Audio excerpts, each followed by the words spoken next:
ఈరోజు భారత communist party జిల్లా బృందం మరి గాజులదిన్నె ప్రాజెక్టు అంటే సంజీవయ్య సాగర్ని పరిశీలన చేయడం జరుగుతూ ఉంది.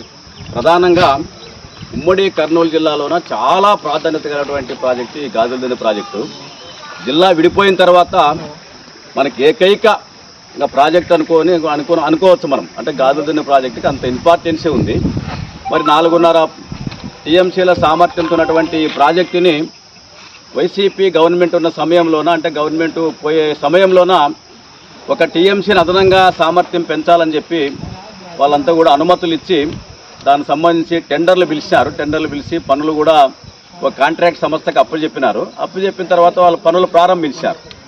మరి ప్రాజెక్టు ఎంత ఇంపార్టెంటో ప్రజలకి, రైతులకి, ఎందుకంటే ఈ ప్రాజెక్ట్ చాలా మరి దాదాపు 25,000 పైచిలుకి ఎకరాలకి సాగునీరు, అదేవిధంగా 60 గ్రామాలకు పైగా చాలా గ్రామాలకి త్రాగునీరు, డ్రింకింగ్ వాటర్ ఇచ్చే ప్రాజెక్ట్. ఇది చాలా ఇంపార్టెంట్ అయిన ప్రాజెక్టు. అంటే ప్రాజెక్టు సామర్థ్యం పెంచడం సంబంధించి మంచిదే, దాన్ని ఏం తప్పుపట్టడం లేదు. కానీ ప్రాజెక్టు పెంచేటప్పుడు దాంట్లో భూములు పోయేటటువంటి రైతులకి న్యాయం చేయాల్సిన అవసరం ఉంది. అంటే రైతులు ఇందాక మెమరాండం ఇచ్చి వాళ్ళు ఏం చెప్తా ఉన్నారంటే, ఏమాత్రం కూడా మా భూముల్ని ల్యాండ్ యాక్విజిషన్ చేయకోకుండా, అంటే నష్టపరిహారం ఇవ్వకోకుండా, కాంపెన్సేట్ చేయకోకుండా ఈ పనులన్నీ ప్రారంభం చేశారు. దీని కారణంగా మాకు తీరని అన్యాయం జరుగుతూ ఉంది అని వాళ్ళు గోడు వెలువబోసుకుంటా ఉన్నారు. ఇది చాలా అన్యాయం. అంటే ఒక ప్రాజెక్టు వస్తుంది అంటే ప్రాజెక్టు ఎంత ముఖ్యమో పునరావాసం కూడా అంత ముఖ్యం. అంటే నేనేం చెప్తా అంటే ప్రాజెక్టుతో పాటు రైతులకి నష్టపరిహారం అనేది మరి 2013 భూసేకరణ చట్టం ప్రకారంగా మార్కెట్ రేటుకి అదనంగా 4 రెట్లు అదనంగా కలిపి ఇవ్వాలని చెప్పి కేంద్ర ప్రభుత్వం ఒక చట్టం చేసింది. అంటే వాళ్ళకి ఆ పద్ధతుల్లో నష్టపరిహారం ఇచ్చి న్యాయం చేయాల్సిన అవసరం ఉంది. ఆ పద్ధతుల్లో ఈ ప్రాజెక్ట్ నిర్మాణాన్ని మరి మరి మంచిగా క్వాలిటీతోన, నాణ్యతతోన చేపట్టాల్సిన అవసరం ఉంది. ఈరోజు ఈ కాంట్రాక్ట్ సంస్థ వాళ్ళు ఈ ప్రాజెక్టుకి సంబంధించి అప్పచెప్పి మరి పనులు ప్రారంభించిన తర్వాత మనం చూస్తూ ఉన్నాం.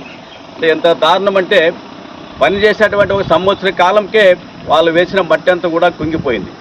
ఈ కుంగిపోయినటువంటి ఈ దగ్గర ఒకరిద్దరు ప్రమాదవశాత్తు చనిపోయినటువంటి సంఘటనలు కూడా జరిగినాయి, పత్రికల్లో వచ్చింది. మరి ఈ పనులు చేసేటప్పుడు పూర్తిగా నాణ్యతనే మరి ప్రామాణికంగా చేయాల్సిన అవసరం ఉంది. మరి ఇంజనీరింగ్ డిపార్ట్మెంట్ వాళ్ళు ఏం చేస్తారో మనకి దీన్ని చూసి అర్థమవుతుంది. వాళ్ళు మరి ఏమాత్రం కూడా పర్యవేక్షణని, నాణ్యతని గాలికి వదిలేసి వాళ్ళ కాసుల కోసమో ఇంకోటి కక్కుర్తి పడి గాలికి వదిలేసిన పాలనంగా చేసినటువంటి పనులు ఇప్పటికే కుంగిపోయి ప్రమాదాలు జరుగుతూ ఉన్నాయి. ప్రాజెక్టుకే ప్రమాదకరంగా ఉంది. ఈరోజు ఖరీఫ్ సీజన్ ప్రారంభమైంది, అంటే వర్షాకాలం ప్రారంభమైంది. రేపు జూన్, జూలై మరి విత్తనాలన్నీ పూర్తి సామర్థ్యంతో నిండితే గేట్లు ఎత్తే కూడా అవకాశం లేదు అంటే మరి దీని భద్రత ఏ విధంగా ఉంది, ఎంత ప్రమాదకరంగా ఉందనేది చాలా ఆందోళన కలిగిస్తూ ఉంది. ఇప్పటికైనా మేము ఈ ప్రభుత్వాన్ని కోరుతా ఉన్నాం, తక్షణమే ఈ ఎవరైతే ఈ కాంట్రాక్ట్ పనులు చేశారో వాళ్ళ మీద కఠిన చర్యలు తీసుకోవాలి. కఠిన చర్యలు తీసుకొని మరి మొత్తం కూడా ఈ నాణ్యతతో పనులు చేయాల్సిన అవసరం ఉందని చెప్పి కోరుతా ఉన్నాం.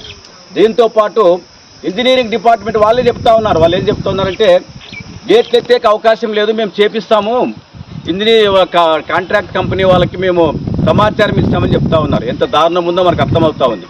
అంటే రేపు నిండితే ఏం పరిస్థితి, అంటే గ్రామాలు ప్రజలు ఎంత ప్రమాదకరం, కొట్టుకుపోయే వాతావరణం కలిగిస్తూ ఉంది. చాలా ఆందోళనకరం, చాలా ప్రమాదకరం. కాబట్టి తక్షణమే ఇప్పటికైనా రాష్ట్ర ప్రభుత్వం, అదేవిధంగా ఇంజనీరింగ్ నిపుణులు, జిల్లా కలెక్టర్ గారు దీని మీద స్పందించి తక్షణమే ఈ పనులు చేపట్టి నాణ్యతతోన, క్వాలిటీతోన పనులు చేసి ఆ గేట్లు మరమ్మతు చేసి వర్షం వచ్చినా ఇంకోటి ప్రాజెక్ట్ నిండినా కూడా ఎత్తడానికి అవకాశం ఉండాలి కదా. అవకాశం రోపు ఆ పనులలో చేయాలి. అంటే తాడంటామా దాన్నంతా ఈ రోపు అన్నీ బ్రహ్మాండంగా ఎత్తే పద్ధతిలో ఉండాలి. ఇప్పుడు ఎత్తే కూడా అవకాశం లేదంటా ఉన్నారు. అంటే చాలా డేంజరస్గా ఇదంతా కనపడుతూ ఉంది. ఇది చాలా ఉమ్మడి కర్నూలు జిల్లాలో మనకి జిల్లా విడిపోయినాక మిగిలినటువంటి ఏకైక ప్రాజెక్ట్ ఇది కర్నూలు జిల్లాలోన. దీని ప్రమాణాలను గాలికి వదిలేయడం అనేది ఇది చాలా బాధాకరం. తక్షణమే ఈ కాంట్రాక్ట్ మీద చర్యలు తీసుకోవాలి. ఈ క్రస్ట్ గేట్లను మరమ్మతు చేసి ఎప్పుడు వర్షం వచ్చినా వర్షం రాకుండా ఎత్తే పద్ధతుల్లోన, పనిచేసే పద్ధతుల్లోన వాటిని మరమ్మతు చేయాలి. అదేవిధంగా ఎవరైతే భూములు కోల్పోతూ ఉన్నారో ఆ రైతులందరూ కూడా కాంపిటేటివ్ మరి నష్టపరిహారం ఇవ్వాల్సిన అవసరం ఉందని చెప్పి కోరుతా ఉన్నాం. ఎందుకంటే 2 ఎకరాలు, 1 ఎకరం, 3 ఎకరాలు చిన్న సన్నకారు రైతులే మన ప్రాంతంలోన, ఈ గ్రామీణ ప్రాంతాల్లో ఉంటా ఉన్నారు. ఆ 1 ఎకరం 2 ఎకరాలు కోల్పోయినాక వాళ్ళ జీవనోపాధి చాలా ఇబ్బంది అవుతుంది. దుర్భరం అవుతుంది. అంటే ఒక రకంగా చెప్పాలంటే వాళ్ళు త్యాగం చేసినట్ల, వాళ్ళ భూములు ఇస్తా ఉన్నారు, కోల్పోతా ఉన్నారు, త్యాగం చేసినట్ల. అంటే ఈ ప్రాజెక్టు కోసము, త్రాగునీరు కోసము, పంట పొలాలకు సాగునీరు కోసము వారు త్యాగం చేసి ఆ భూములు కోల్పోతూ ఉన్నారు. వాళ్ళకి అత్యంత ప్రాధాన్యత ఇచ్చి మరి వాళ్ళకి తక్షణమే నష్టపరిహారం ఇవ్వాలని చెప్పి ప్రభుత్వాన్ని డిమాండ్ చేస్తూ ఉన్నాం. ఆ పద్ధతుల్లో మా భారత కమ్యూనిస్ట్ పార్టీ ఆధ్వర్యంలోన మా పార్టీ రాష్ట్ర నాయకత్వం దృష్టికి, జాతీయ నాయకత్వం దృష్టికి కూడా తీసుకుపోతాం. రాష్ట్ర స్థాయిలో కూడా ఈ ప్రాజెక్టుకి సంబంధించి ముఖ్యమంత్రి గారి దృష్టికి, భారీ నీటిపారుదల శాఖ మంత్రి గారి దృష్టికి కూడా తీసుకుపోయి దీనికి సంబంధించి అన్ని తక్షణమే ప్రభుత్వం స్పందించే పద్ధతుల్లోన ముందుకు పోతామని చెప్పి సందర్భంగా తెలియజేస్తా ఉన్నాం. మీ పేరు మీ హోదా చెప్పండి సార్. పి గిడ్డయ్య, సిపిఐ జిల్లా కార్యదర్శి, కర్నూలు. పరిశీలన కోసమో చూడడానికో మేము ఇవన్నీ కొంచెం ఈ పనులు అవి అర్థాంతరంగా నిలిచిపోయినాయి. ఇప్పుడు పూర్తి చేయాలా, పూర్తి చేసి ఇంకా 1 TMC అదనంగా తీసుకుపోయేందుకు అవకాశం ఉంది.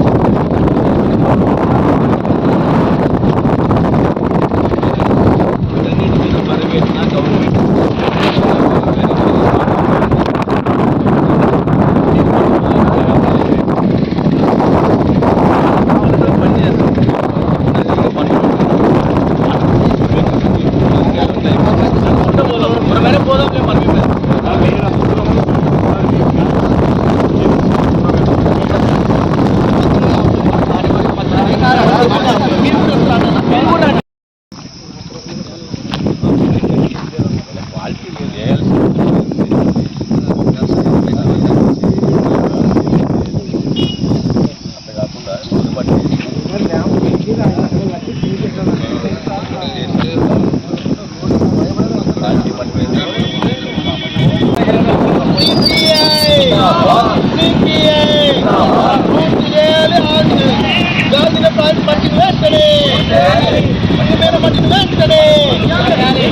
వేయాలి, కుంగిపోయినటువంటి మట్టిని వేస్తనే నష్టపరిహారం ఇవ్వాలి, ప్రాజెక్టు వల్ల నష్టపోయిన రైతులకు వేస్తనే నష్టపరిహారం ఇవ్వాలి, ప్రాజెక్టులో భూములు కోల్పోయిన రైతులకు వేస్తనే ఇవ్వాలి, నష్టపోయినటువంటి రైతులకు భూములకు నష్టపరిహారం వేస్తనే